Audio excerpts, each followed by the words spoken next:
Tuloy naman ang botohan sa Zamboanga kahit na hindi dumating ang kapalit ng 8 PCOS machine na nagkaberya. Pero sa lalawigan ng Basilan, nagwala sa galit ang isang matandang lalaki dahil walang PCOS machine sa presinto kung saan siya boboto. Mula sa Zamboanga, nakatutok live si Rafi Tima. Rafi.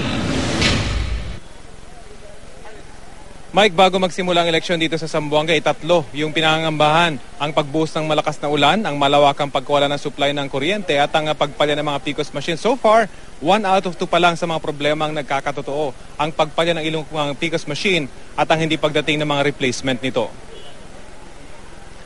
Maaga nag-abang ang cargo handler ng Comelec dito sa Zamboanga sa replacement PCOS machine mula sa Maynila, pero umabot ng tanghali, hindi pa rin dito dumarating.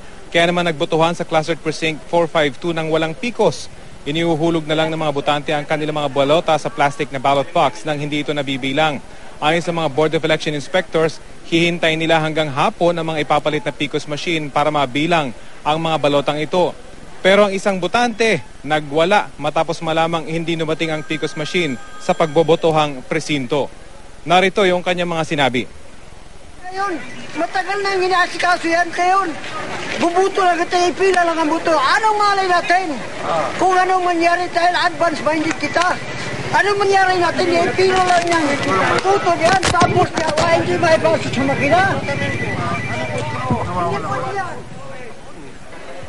Ayon sa 83 taong gulang na si Antonio Cabana ay nakakasama ng loob na malaman na hindi siya makaboboto sa pinakahihintay niyang automated na paraan. Pilit namang nagpaliwanag mga BI sa kanya pero tila ayaw niyang makinig. Sa kasagsagan naman ng botohan ay namataan natin ang isang ale na pinilit bumoto bagamat nanganganib na siya'y mawala ng malay. Sa sobrang init kasi at siksikan ay halos hindi na raw siya makahinga. Pero hindi siya umalis sa pila at kahit dumating na yung mga emergency medical technician para siya isaklolohan, pinili pa rin niyang ituloy ang kanyang pagboto. Kaya naman kinabitan na siya ng oxygen sa kanyang kinauupuan habang siya ay bumoboto. Ang botante na kinilalang si Inocencia Madraso ay 60 taong gulang at may sakit sa puso. Pero pinilit pa rin iparinig ang kanyang boses sa pamamagitan ng kanyang isang boto. Bukod sa hindi gumanang mga PCOS machine, hindi dumating na PCOS machine ay may nagloko ring PCOS. Isang oras matapos lang magsimula yung botohan, ayaw daw tanggapin ng makina yung mga ipinapasok na balota. Ang solusyon ng PCOS technician at PEIs, gupitin ang gilid ng balota. Agad namang gumana ang PCOS matapos ipasok ang mga ginupit na balota. Nakaantabi naman tayo sa pangyari sa Basilan, Mike. Sa pinakahuling impormasyon at tahimik pa rin naman daw sa lugar sa kabila ng banta ng Abu Sayyaf ng panggugulo at meron tayong kinukumpirmang balita kung saan sa sumisip ay nagkaroon daw ng ballot snatching.